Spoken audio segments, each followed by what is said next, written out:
Hace unos 400 años, en algún punto del Océano Atlántico, flota un barco. Si miramos dentro de su bodega, vemos una gran cantidad de mercancía. Al escuchar solo eso, quizá no parezca haber nada extraño.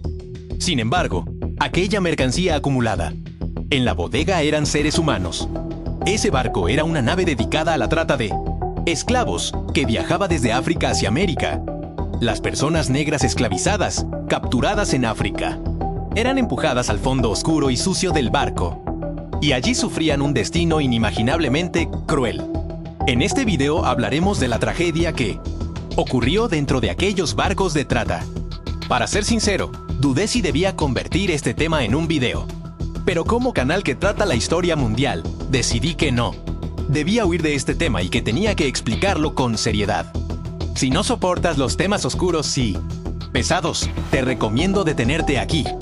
Comencemos entonces con la historia de una de las páginas más negativas de la humanidad, la trata de esclavos negros. Siglo XV, costa occidental de África. Allí se encuentra anclado un gran barco. Ese barco es el escenario de esta historia, una nave de la trata de esclavos. En su interior son introducidas muchas personas negras esclavizadas, que serán llevadas durante semanas hasta la lejana América. El interior del barco es oscuro y extremadamente simple. Cuesta creer que sea un lugar donde pueda estar una persona. Y el trato que recibían quienes eran subidos a ese barco era verdaderamente inimaginable.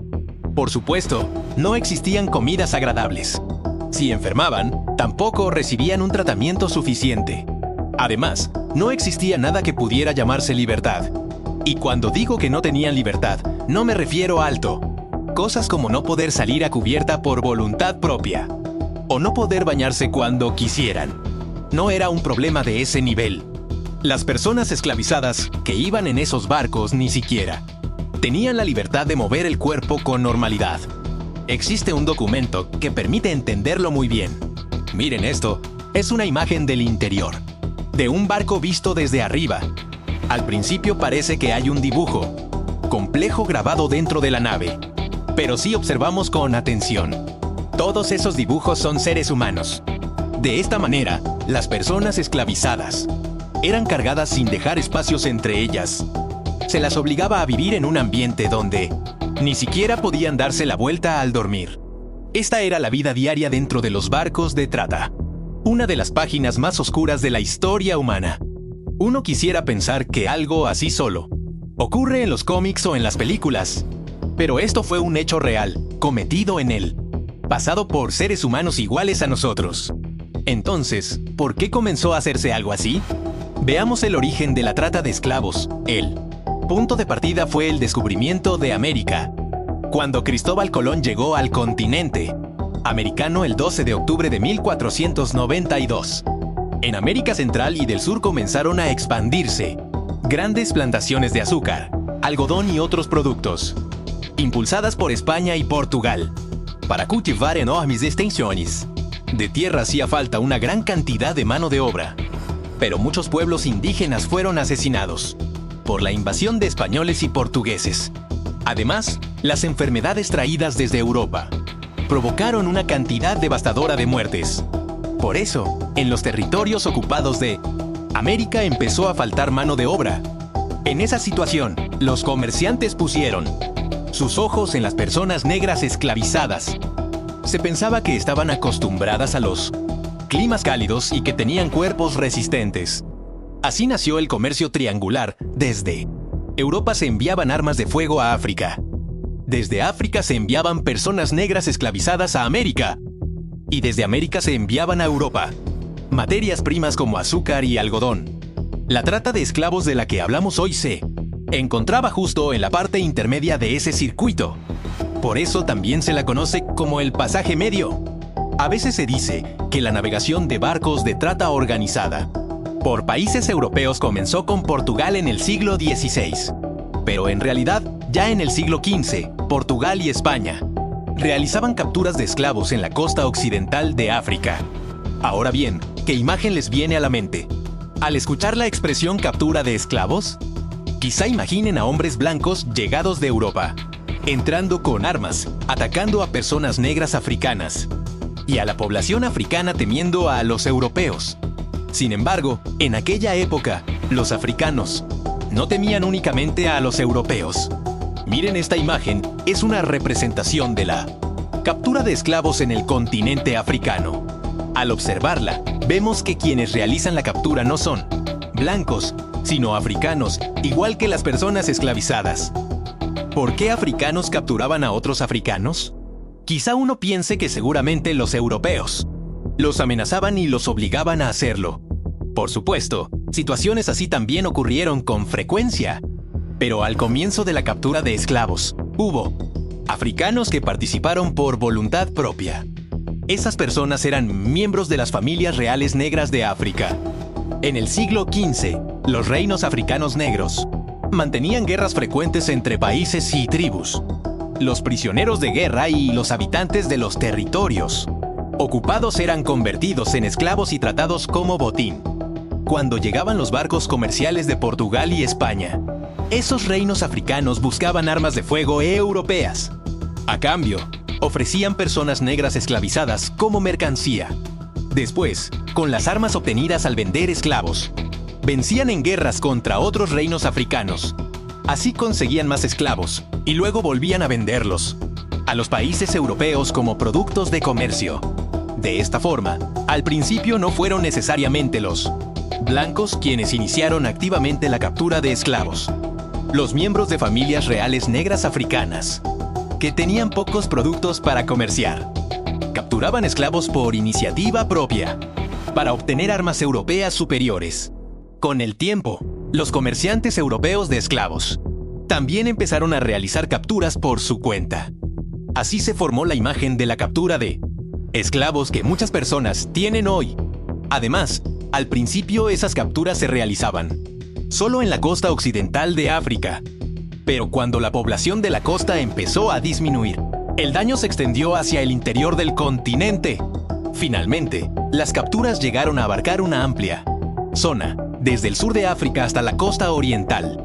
Cuando el alcance de la captura de esclavos se hizo tan amplio, el infierno de las personas capturadas no comenzaba dentro del barco. En aquella época, por supuesto, no existían automóviles. Por eso, quienes eran capturados en el interior de África eran obligados a caminar desde el interior del continente hasta los barcos esclavistas, encadenados durante un viaje brutal. Como resultado, muchas personas morían antes de llegar al barco. Incluso quienes alcanzaban la costa, a menudo llegaban enfermos o heridos. Y aunque lograran llegar con vida, lo que les esperaba después era un infierno aún peor, el barco de la trata. Las personas esclavizadas llevadas hasta esos barcos eran introducidas una tras otra en la nave. Se dice que dentro de un barco podían viajar unas 200 personas esclavizadas, y en los casos más extremos, alrededor de 600. Durante el trayecto de la costa occidental africana hasta el continente americano, que duraba aproximadamente entre 1 y 2 meses, una enorme cantidad de personas vivía una convivencia infernal. Y como se aprecia en el documento mostrado al principio, esa vida no podía llamarse vida humana. La razón es clara. En aquel tiempo, las personas negras esclavizadas eran tratadas como mercancía de comercio, no como seres humanos. Se las desnudaba y se las encadenaba de 2 en 2 para que no pudieran moverse libremente. Luego se llenaba el barco hasta el límite. La idea era cargar el mayor número posible de esclavos como mercancía para obtener más beneficios. Así, eran amontonados como carga en el fondo del barco, donde no llegaba la luz del sol, casi siempre acostados y apretados unos contra otros. En algunos barcos, para dejar clara la propiedad, incluso se marcaba el cuerpo de las personas esclavizadas con hierro candente. La comida que recibían también era miserable. Como era de esperar, su salud empeoraba día tras día. Por eso, a veces se les permitía recibir aire exterior y luz solar para prevenir enfermedades. En esos momentos, para compensar la falta de movimiento y hacer que llegaran a América con el mejor estado de salud posible, se les obligaba a bailar todavía encadenados. Como llevaban grilletes durante largos periodos, bailar con heridas abiertas provocaba un dolor inimaginable. Quienes no podían bailar por el dolor eran azotados sin piedad. Además, el baño del barco consistía en barriles colocados en el fondo, pero las personas encadenadas ni siquiera podían usarlo correctamente. Por eso, los excrementos y la orina quedaban derramados sobre el lugar donde dormían. Naturalmente, el interior del barco se volvía insalubre. La disentería y las enfermedades de la piel se propagaban. Era, literalmente, un infierno en vida. Sin embargo, para los comerciantes, los esclavos eran mercancía valiosa. Si aumentaban los muertos o los enfermos, y no podían venderlos en América en buen estado, las ganancias disminuían. Por eso se los obligaba a vivir en una situación extremadamente inestable. Ni se les dejaba vivir de verdad, ni se les permitía morir. Y lo peor es que, en algunos casos, las personas esclavizadas transportadas estaban aseguradas como mercancía. Se dice que algunos capitanes arrojaban al Atlántico a esclavos gravemente enfermos y luego cobraban el seguro fingiendo que se trataba de un accidente en un entorno tan cruel. Era inevitable que ocurriera lo peor. Hubo quienes caían en la depresión y se arrojaban al mar. Otros rechazaban toda comida y elegían morir de hambre. A esto se sumaba la desnutrición. Muchas personas morían durante la travesía. Y aun si llegaban vivas a América, sus cuerpos estaban completamente debilitados. Ante estos actos despreciables e inimaginablemente crueles, por supuesto, la rabia de las personas negras esclavizadas a veces estallaba. Pero encadenadas, casi no podían hacer nada. En la mayoría de los casos, las rebeliones fracasaban. Incluso si una rebelión tenía éxito, las personas esclavizadas no sabían manejar el barco. En medio del inmenso Atlántico no podían hacer nada. Al final, muchas veces terminaban naufragando. Además, los capitanes siempre temían rebeliones. Se dice que infiltraban espías entre los esclavos para vigilarlos constantemente. De esta manera, para las personas esclavizadas, el interior del barco era el infierno mismo. Y aunque sobrevivieran a ese infierno, lo que les esperaba era una vida de esclavitud en una tierra desconocida. No había esperanza, solo la desesperación llenaba el interior de la nave. Pero en realidad, dentro de ese barco existía otro infierno. Era el infierno de los marineros que trabajaban allí. Puede parecer sorprendente, pero no solo las personas esclavizadas sufrían en los barcos de trata. También los tripulantes, es decir, quienes vigilaban y transportaban a los esclavos, vivían situaciones terribles. Veamos ahora cómo funcionaba realmente la operación de un barco de trata.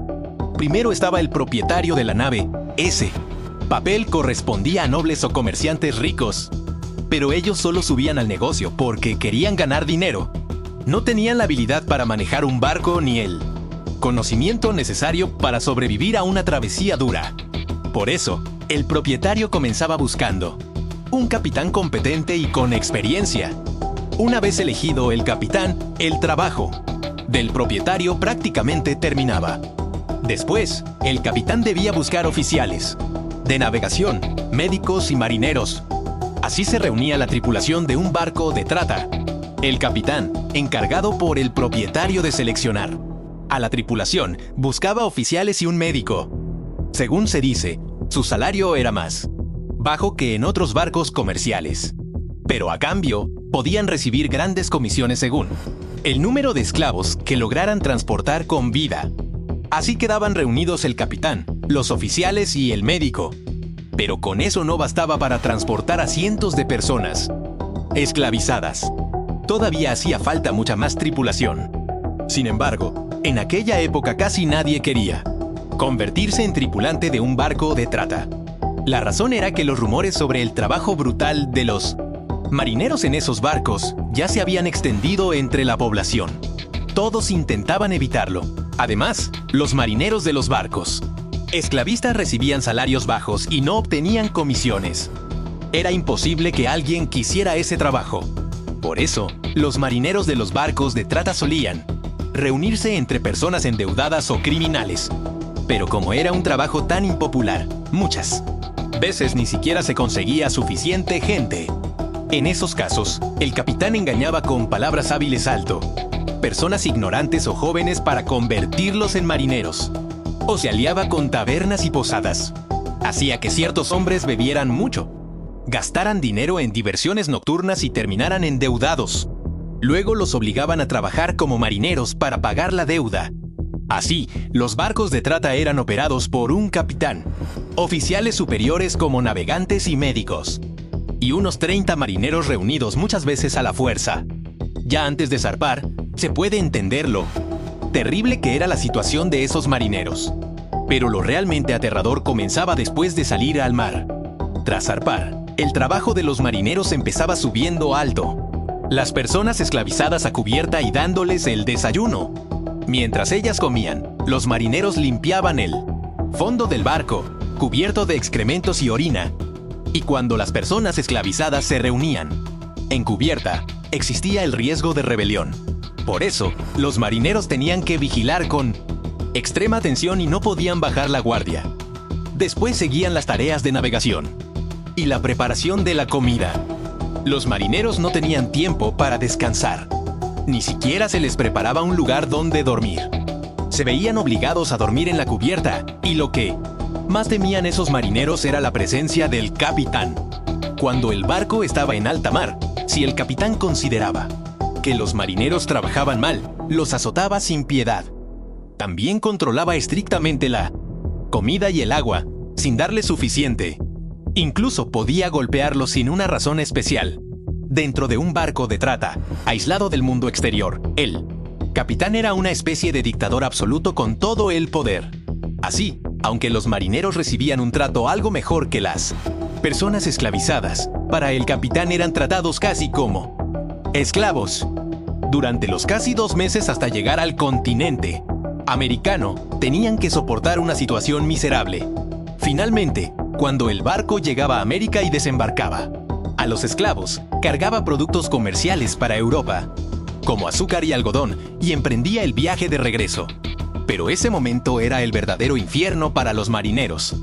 Una vez que los esclavos eran desembarcados, ya no hacía falta cuidarlos. Entonces sobraban marineros. Aquí el capitán pensaba algo así: sí, estos hombres desaparecen aquí, no tendré que pagarles el salario. Al llegar a Europa, el capitán debía pagar a los marineros. Además, para ahorrar comida y agua en el regreso, quería reducir su número tanto como fuera posible. Por eso, a medida que el barco se acercaba a América, el trato del capitán hacia los marineros empeoraba de forma extrema. Reducía la comida, aumentaba la violencia y los enviaba deliberadamente a tareas peligrosas. Así buscaba que murieran debilitados, que sufrieran accidentes o que huyeran en América. A veces, algunos capitanes engañaban a los marineros, los abandonaban en el continente americano y regresaban a Europa con el mínimo número posible de tripulantes. En un ambiente así, los marineros enfermaban de epidemias e infecciones. Junto con la desnutrición, muchos morían antes de llegar a América. También había muchos que, por enfermedad, ya no podían cumplir sus tareas. En cambio, cuando la llegada a América se acercaba, el trato hacia las personas esclavizadas mejoraba en comparación con el de los marineros. Para venderlas en buen estado de salud, se aumentaba la comida y se reducía la violencia. Era una situación completamente opuesta a la de los marineros. Naturalmente, algunos marineros incapaces de soportar ese trato también se rebelaban, pero la mayoría eran principiantes sin conocimientos de navegación o personas sin educación. Por eso, igual que ocurría con los esclavos, aunque tomaran el barco, no podían navegar. Terminaban a la deriva y desaparecían en el mar. Y si lograban llegar a un puerto, eran ejecutados por rebelión. Para los marineros, rebelarse significaba provocar su propio final. De esta manera, también para los marineros, el barco de trata era un ambiente infernal. Por supuesto, durante la travesía también existían otros peligros. Podían naufragar por una tormenta o ser atacados por piratas o barcos enemigos. En muchos casos, la mortalidad de los marineros era incluso más alta que la de las personas esclavizadas. Que un marinero de un barco de trata no regresara con vida era algo común. En un puerto británico se investigó la tasa de supervivencia y de muerte de los marineros de barcos esclavistas. Según esos datos, la tasa de supervivencia era de alrededor del 50% y la mortalidad de alrededor del 21%. Así, los barcos de trata no solo eran lugares terribles para los esclavos, sino también para los marineros que los vigilaban. Ante condiciones tan inhumanas, entre finales del siglo XVIII y el siglo XIX, países como Gran Bretaña y Estados Unidos finalmente comenzaron a abolir los barcos de la trata de esclavos. Sin embargo, la trata no desapareció por completo. Los barcos siguieron operando como contrabando, y para evitar que el contrabando fuera descubierto por las autoridades, los traficantes comenzaron a encerrar a los esclavos dentro del barco de una forma todavía más cruel y estricta. Así, el número de personas esclavizadas transportadas desde África hasta América llegó a 10.130.0, pero debido a las condiciones extremadamente duras de los barcos de trata, solo 8.730.0 lograron llegar con vida a América. Eso significa que aproximadamente 1.40.0 personas murieron dentro de esos barcos. La trata de esclavos fue una de las páginas más oscuras de la historia humana. En ella, por el beneficio de comerciantes y capitanes, no solo las personas africanas esclavizadas, sino también personas del mundo europeo se vieron arrastradas a la tragedia. Por supuesto, no hace falta decir que el uso de personas negras africanas por parte de los europeos fue una causa enorme de toda esta tragedia. Pero tampoco debemos olvidar el hecho de que, para obtener ventaja en las guerras tribales mediante armas europeas, algunos miembros de familias reales negras africanas vendieron activamente a personas negras de su mismo continente. No podríamos decir que todas estas tragedias nacieron de los reyes, nobles y poderosos de distintos países, que intentaron satisfacer sus propios deseos.